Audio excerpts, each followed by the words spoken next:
So welcome everyone, it's good to see you. So this week's topic is suffering and happiness. Last time we discussed nature of suffering a little bit. So today the topic is happiness.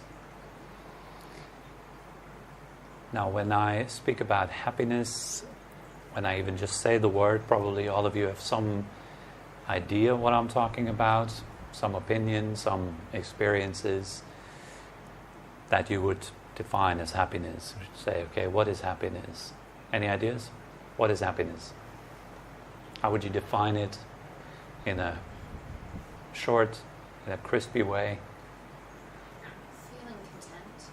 Feeling content, yes. Enjoying life. Peace. Inner peace. Okay. Anything else? What is happiness? If you had to explain a little child, 5-year-old child, what would you explain them? What is it?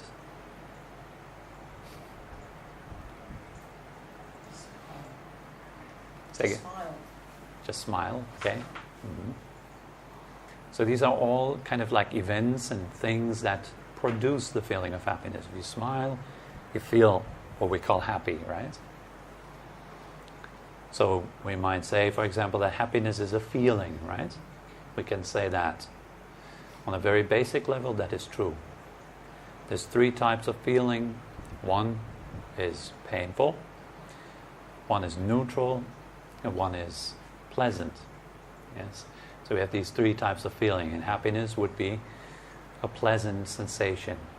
You can feel a pleasant sensation in the body. You can feel a pleasant sensation in the mind. You can feel a pleasant sensation in your energetic presence. That is all possible. So there's all kinds of happiness. But usually when we refer to happiness, we think of something that's pleasant, that's comfortable, that's nice, uplifting, inspiring, all that kind of stuff, right? So all the good things in life, they either lead to that experience of happiness or they are of the nature of happiness itself. We're all looking for it. Everybody in this room. We're all looking for pleasantness. We all want to feel good. It's the reason why you change your posture. It's the reason why you shift your thoughts around. The whole topic of thinking is all about trying to make sure that you will be happy. That's what thinking is all about. That's the only task of thought. It's to make sure that you will be happy. It's to make sure that you will not suffer. These 2. That's all that this is about. Every single thought. How can I make sure that I won't be suffering? That I will be happy? We talk with people to accomplish this. We get their attention. We have someone to listen to us. We meditate. We eat. We sleep. We rest. We work. We pay rent. We pay taxes. Everything for the sake of improving, getting better, feeling better. If you look at our history, if you look at the way we live in general, then you see that it's not really a gradual thing, right? It's not like from A to B, and once you reach B, this is the pinnacle of happiness and everything will be fine. Life is not like that. It's kind of more circular. So you will experience good feelings in dependence on negative feelings. You'll experience health in contrast to illness. Without illness, health doesn't make any sense.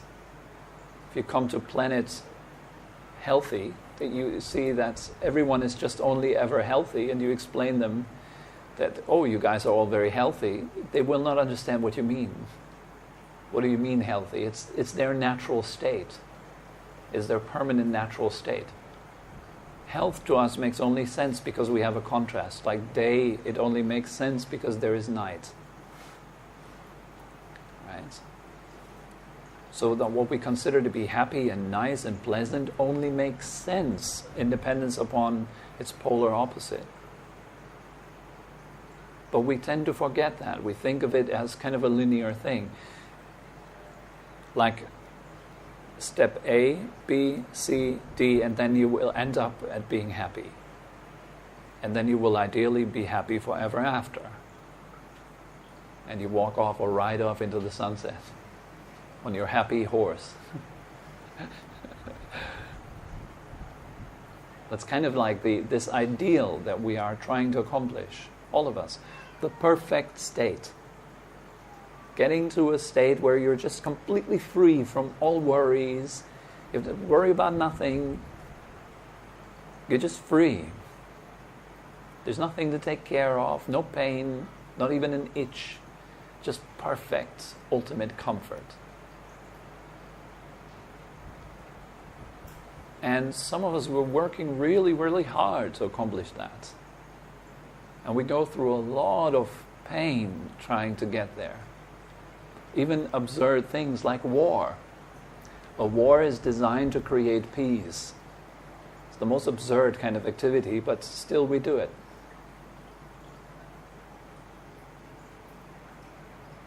Killing other beings in the hope that once they are removed, then I can finally enjoy my freedom. Then of course that doesn't work out. Like if you take a war more into a microcosm, like a family, a household, we do the same. We might yell at each other, demanding attention. Listen to me. And of course the opposite will happen. They will listen less. They will feel repulsed. It's the effect. And so we all want the same. We all want to feel good. Nobody wants to feel bad. Nobody wants to suffer. We wouldn't opt in for suffering if we had a choice. How about some headaches? Anyone? Some cancer? Would you choose that? An accident, maybe? A divorce? Would you choose the end of your happiness, the end of your comfort?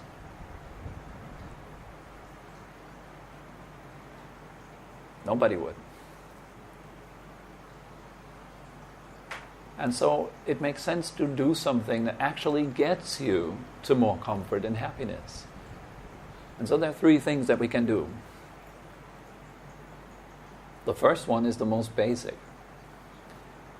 It is structuring your life, your mind, yourself, in a way that is skillful and abandoning what is unskillful. In other words, you cultivate what leads to happiness in a relatively reliable way. And you all know examples of it. Having a few grateful thoughts, for example. It shifts your energy immediately. If you concentrate on what works out in your life, what goes well, if you concentrate on your good qualities, think of your strengths. What are you really good at? What do you admire about yourself? What is it about yourself that inspires you? Usually that would take some time to think about that. If I ask you, what do you not like about yourself, you're probably a bit more quick there. It just shows that we tend towards unskillful thinking much more than cultivating skillful thoughts.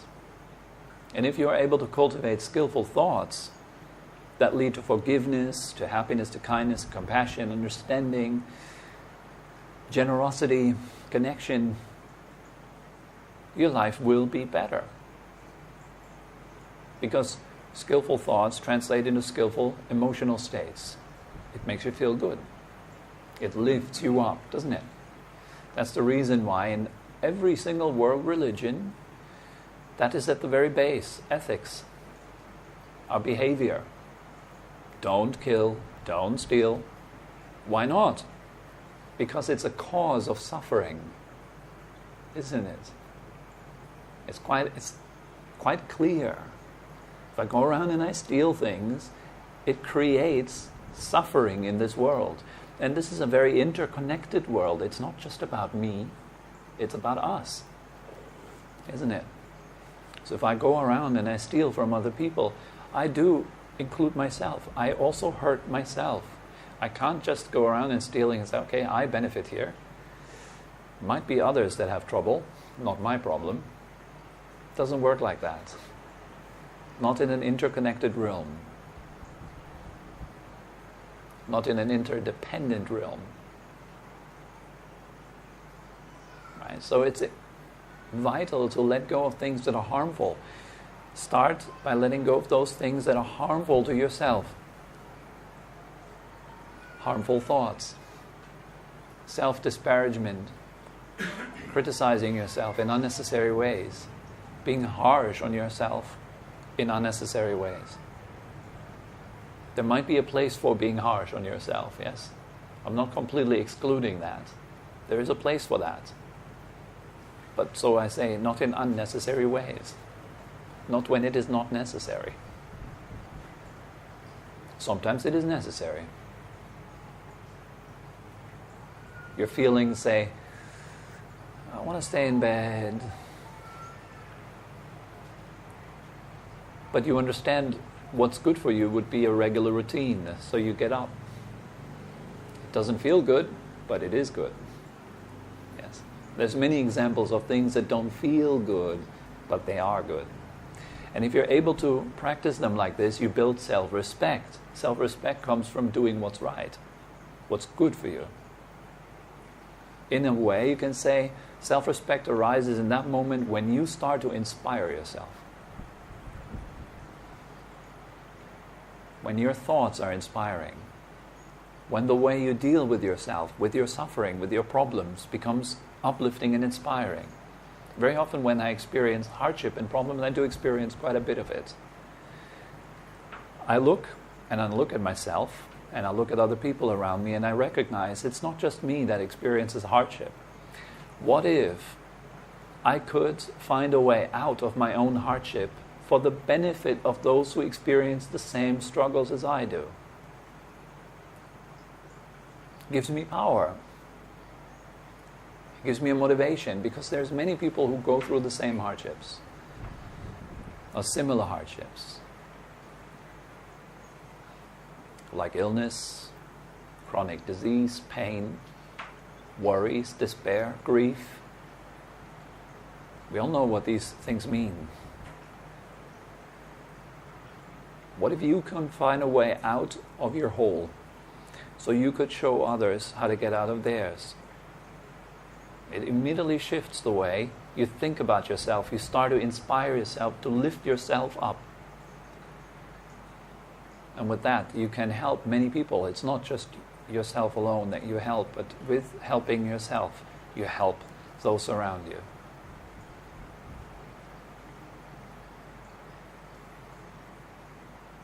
There's many things that you can do to make yourself happy. Give me an example. Anything. What could you do right now to lift your mood, lift your state? Anything. Go for a nice dinner with friends, yes? Very basic. It works. What else? Smile, yes, smile. Smiling very often, it lifts your mood, doesn't it? Yeah, if you smile. You can try. You can try that in the morning when you wake up, or in the evening when you go to bed. Smile at yourself in the mirror. It's a very basic exercise, but it works. As Ajahn Brahm, he calls that a monk push-ups. Standing in front of the mirror with both fingers like that, and push up. And do that like 10 times or 20 times. It will make you feel different or better. Maybe kind of a little bit ridiculous in the beginning, but that's kind of nice. It already shifts your state. A good friend of mine, he suggested an exercise. He says, whatever your troubles are, say that these are your troubles, and then add behind it, and I love it. You know, maybe I'm a failure, and I love it. So you can try that for yourself. Whatever your problem in life, add, and I love it. And the harder your problems are, the more absurd that seems. The more absurd it seems, the more ridiculous it is. If it is ridiculous, you might laugh. Because how could you love that, you know?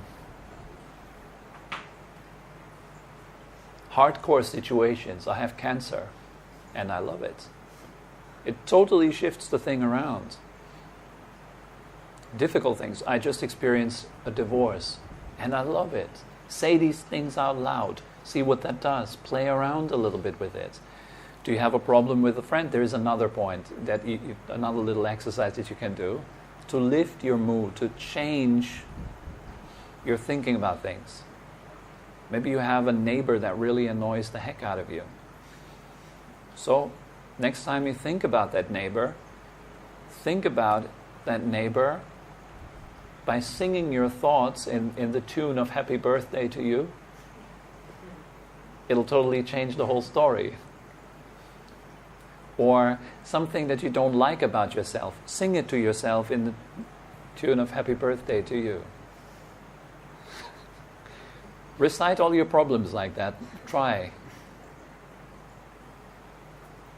And this is not to say that your problems are not serious or with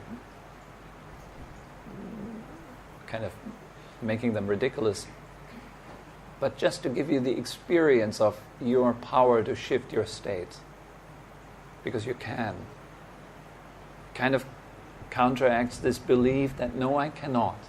My problems are too difficult. I'm too hardwired to be the way I am. I will never change. That's rubbish. You can change. Everybody can. It's just that we strongly believe very often that we cannot.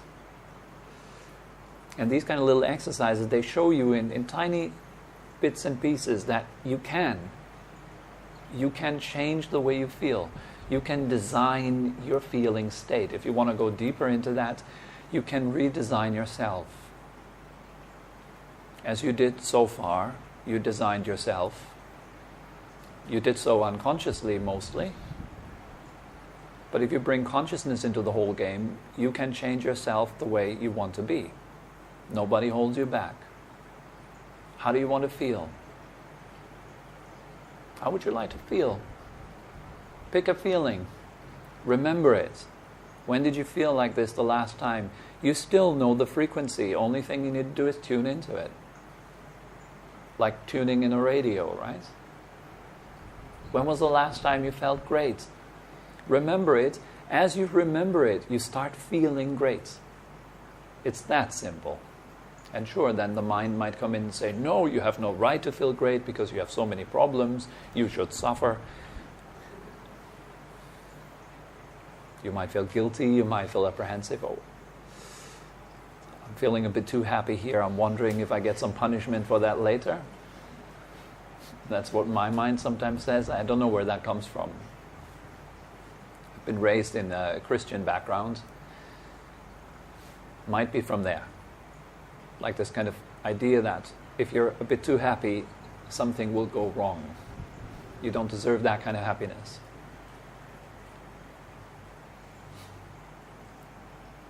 Yeah, it's weird, but you will encounter that too as soon as you get really deep in your meditation practice. When you start to feel really, really good and all that happiness comes bubbling up, something will stop it. And that's that. I don't deserve this. Most people have that. For most people it's dormant until they meet their light. And then suddenly they notice, oh, I'm quite scared of that. That's a bit too much. That's overwhelming. How do I deserve this just sitting around doing nothing? I haven't done anything to feel that good. That's weird. I should answer some emails. Kind of feel more comfortable with that.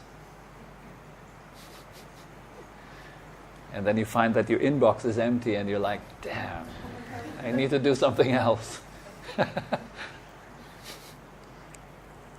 So that's the basic way, the first way. You can design your feeling state, your thought state, your physical states. Physical state to some degree depends greatly on how your mind is wired, how your feelings are wired. Basically, the way you feel informs your cells of how to regenerate. If you continuously feel a certain way, you're literally teaching your body. You're informing your body by the way you feel. So watch out. Because you can control these things to a certain extent. But it gets better. Now the second way of creating happiness is more direct. The first way is very indirect. You kind of do this and happiness is the result. You do that and happiness is the result. Here we go directly to the root, to the source of happiness. I would define happiness as the absence of suffering, the absence of stress and tension. As soon as there is no stress and no problem, no stress, no tension, nothing to worry about, you're naturally happy. Happiness is the falling away of all darkness. And then the only thing that's left is your light. Your nature is, in a very sublime way, very happy, very much at ease. It's just we're so clouded by our own intellect and our own kind of the intellectual wiring in our brain, in our emotional states. We're so bombarded and clouded, overcast by that stuff, we can't see it. So how do you get a glimpse? You need to become very silent, very quiet inside. The more quiet the mind becomes, the more it reveals its natural state of happiness. What happens when you go into meditation practice and you get better at it, and your mind starts to slow down, your thoughts become less. At first you start to feel like a very gentle sense of rapture or joy arising in the body and in the mind. The body might have been in pain until that point. As soon as your mind shifts, the pain goes away. The body becomes very light. It feels very good, soft, almost as if it was empty and the skin was made of light. You feel very spacious, comfortable, joyful. For many people, tears flow down their cheeks. They might not even feel like they're crying, but this is a very common thing. Just great bliss, and that's just the beginning. As you go deeper into that silence, you become more and more happy. This happiness fills you to such an extent where you completely let go of your body. You completely forget your body. There's no sense of where you sit. You don't even feel your breath anymore. You hear no sounds. You become completely quiet. It's like going to sleep, just being aware at the same time. Like we go to sleep every night. When we go to sleep, all the senses shut down. Same happens in deeper meditation practice. The senses gradually shut down. And as they shut down, you become happier and happier. It is only then when you realize that the mind as such is very blissful. It is very much at ease. It is only if you add the activity of the senses and the activity of thoughts that you start to become unhappy. You feel unhappy, and the mind becomes inefficient. And you see a whole lot of problems where there is nothing but perfection, where there is nothing but nature. Because the mind projects problems and the solution. It must find the solution. I am a problem that must be solved. My life is a problem that must be solved. That is delusion, it's confusion, it's ignorance. We don't know ourselves. We're buying into that conditioned blah blah. And if that stops, you will realize that the true cause of happiness is a still mind. When the mind doesn't move, there's great happiness. That's when the mind is healthy. It creates health in the mind. For the body, it has to move to create health. The blood has to flow, the digestion has to go, the nerves have to fire. There has to be this movement of life in the body to sustain life, to create health. The mind is opposite. It is nourished, it is fed by stillness, by silence. So that's why we practice this meditation technique. The better you get at this technique, the more you will see for yourself how nice it is to sit in silence. And of course, in the beginning, you will notice just how much noise there actually is. We never see it when we're distracted. And once we're saying, okay, I'm going to do this meditation practice now, the first thing is like, oh my God, there's anything but silence. It's total noise all the time. I don't know how to turn it off. We get frustrated. And some people drop their meditation practice. Don't. But do it right. Do it properly. Prepare step by step.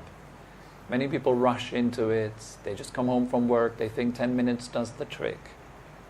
It takes about 30 minutes if you come home from a job. It takes about 30 minutes to calm down properly. Then the meditation can start. So you need to train properly for this. I'm not saying don't do micro meditations throughout the day. 5 mindful breaths, 10 minutes of breathing. That's great. Please do that. But for real meditation practice to fully unfold its effects, you have to do it right. You have to do it consistently. You have to do it. Like anything.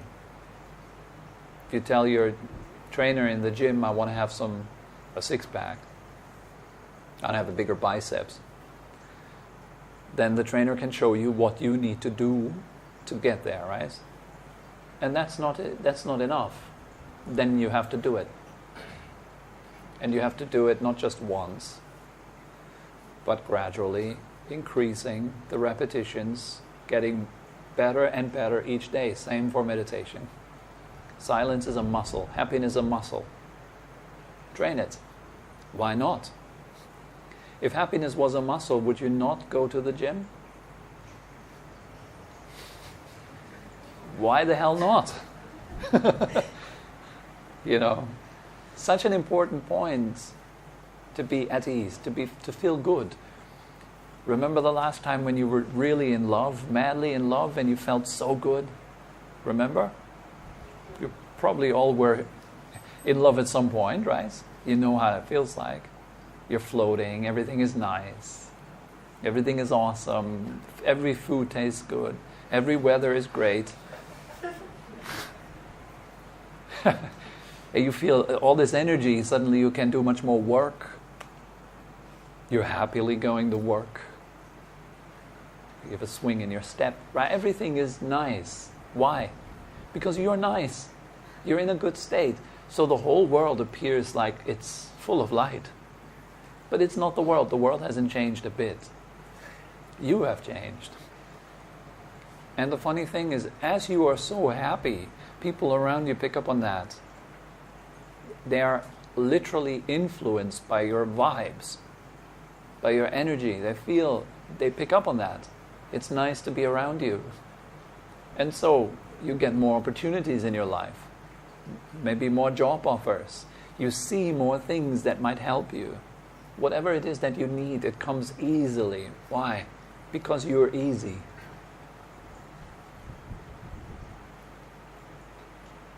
This is the key to living a life that is fulfilling and nice. Got to be easy.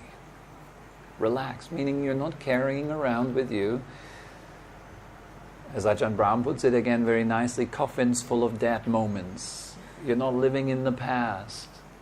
You're not living in the future. You are living. You're right here, right now. The more present you are, the more happy you are, the more life can fill you. The less present you are, the more stuff you carry around with you, the more heavy you will feel.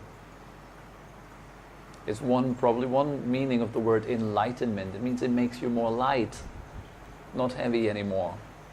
You're becoming more light. It's the mental diet. The mind slows down. It ends. It comes to a halt. And with it, the funny thing is, all your problems come to an end. Suddenly you have no more problems.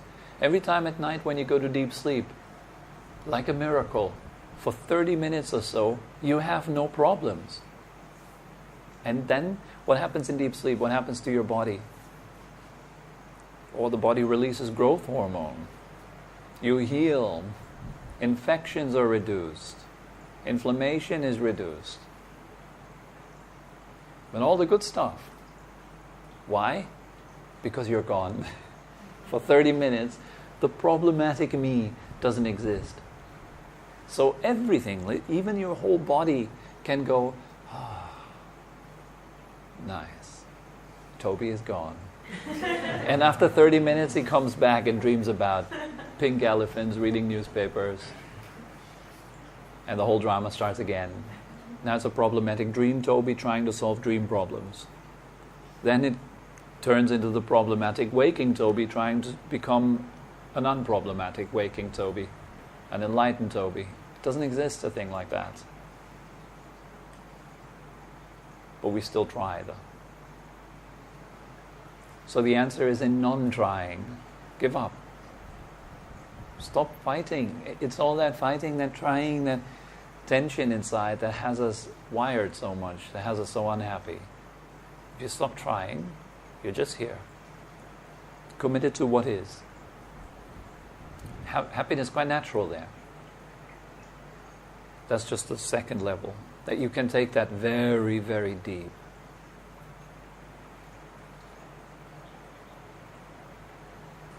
The third level is a level of release. Actually letting go of suffering. The ability to completely let go of suffering. How do you do it? By realizing that whatever appears is not you. Whatever that appears to your consciousness is neither you nor yours. If you truly realize that deeply, you're free. Because there is no suffering without a sufferer. So this is kind of like the deepest level of understanding. The sufferer dissolves. So what happens to suffering when the sufferer dissolves? There's a little story, the Buddha illustrates that to a monk who sits with him in a hut. And it's kind of like evening or morning, whatever, and they just finished a meditation. It's kind of my version of the story. I'm not retelling it probably super accurately. I haven't been there, but anyhow, so there's the sun coming into one of the windows, and the Buddha asks the monk who is with him, where does the light hit? And the monk turns around and he sees that it hits over there on the wall. And so he tells the Buddha, well, the light hits the wall. The Buddha says, excellent. Now if there was no wall, where would the light hit? The monk thinks a little bit, well, it would hit on the floor. But it says excellent. And if there was no floor, where would the light hit? And so the monk says, well, it wouldn't hit. It wouldn't hit. And sure, we can be clever and say, maybe it would hit another planet though. Doesn't matter. The point is, if there is nothing that the light would hit, the light wouldn't be seen. If there is nothing that the world collides with, there is nothing that suffers the world.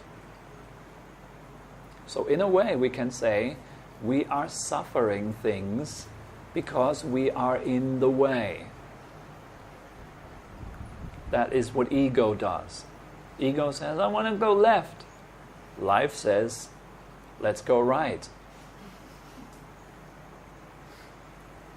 It's like if you empty a bottle of water on top of a rock. Let's say the water would have an ego. And the water has a plan. How to flow down the rock. How to evaporate best. It would become the most inefficient substance on this rock. And we are kind of like that. The heart beats, the lungs pump, the mind functions, everything works. Life is. But then there is that thought, ego, that says, let me have it my way. It's my life. That very idea that you are the owner of life is absurd. Isn't it? Contemplate it. Are you the owner of life? Do you run anything in your body, from the smallest thing to the biggest? Are you running anything? Any cell? Is that run by you, the mighty owner of life? Picture that, this fairy coming into your room at night with a contract telling you, I always hear you talk about my life, my life, my life. You want to have it? You want to run the show? All you need to do is just sign that paper. And then you can see on the contract it says, you're responsible for running your kidneys. At the same time, you need to make sure that you're breathing and distributing the oxygen so that it goes into the bloodstream. You need to also make sure to transport the oxygen to the relevant organs at the right time while you're pumping your heart and growing your hair. You want to sign? And suddenly you recognize, wow, I'm not doing this body. None of it. And so you ask further, am I doing anything else but the body? How about my mind? Am I doing that one? Or is it doing me? Then you take a good look at your own mind. And then you tell it, be happy. Will it listen? Don't think about your problems, please. Please just stop. Please just give me a good night's sleep. Does your mind care? Of course not. If it is like any mind in this world, it just follows its own rules, like the wind around. Then you expand even further. Ask yourself, do you own any of the great elements in nature? Or do you own fire, earth, water, air, space? Is there anything you own? Is there any atom in this universe that is yours? Is there any mental state that has been produced by you and is disintegrated by you? Is there anything that is you? We always say, I. What if that was just an illusion? Just an idea, just a word, just one letter word, I. And if we get very, very attached to this idea of there being an independent, strong I that runs the show, we will suffer like that. And that's the wall on which the light is seen. This is where the world collides. Here is me, I have a life, I need to make sure to live it properly. So, that's the beginning of problems. Instead of realizing that you have life, it'll be better realizing that you are that. You are life. Life is not something that you juggle. You are that. Some Christians, they say, well, God is in everything. Everything is God. We call that pantheism. Everything is God. And then you have panentheism that says everything, God is in everything. So let's say everything is God. Many people would agree with that. They would say, yes, everything is God, of course. Then, well, who goes to church then? What's the consequence of such statements? We say everything is God. Well, yes, okay, I agree. But then who goes to church? And why? You've heard the story of the fallen angel, like a shard discarded from heaven, ending up being Lucifer, Satan, whatever. I think they don't even really have anything to do with one another. I've heard there's something about that also. But you have the devil, the personification of evil. Where is the devil? Well, the devil is going to church. The devil is not stupid. He doesn't appear in front of you and opens his coat and says, look, I have a few evil products for you. Are you interested? Drink a bit of alcohol or have a few drugs. By the way, look at my nice horns. The devil is not as obvious. It is way more subtle. It fits right behind your eyes. And it is known by that one letter I, the fallen angel, that one thing that feels a sense of separation from everything else. Here's me. and there is a universe all around me. Now, if that isn't separation, then what is? Are you not part of the universe? Are you not the universe? Are you somehow outside of it? Are you not life? Are you having life? Are you wearing it in your purse? These are deep questions. So ultimately, the highest happiness is found with full release. When you return back home, like the prodigal son, you come back home. The splitness, the duality between I and other comes to an end. That's the mystical realization that is enlightenment. Which is not truly mystical in the sense of being like fancy or hidden or something.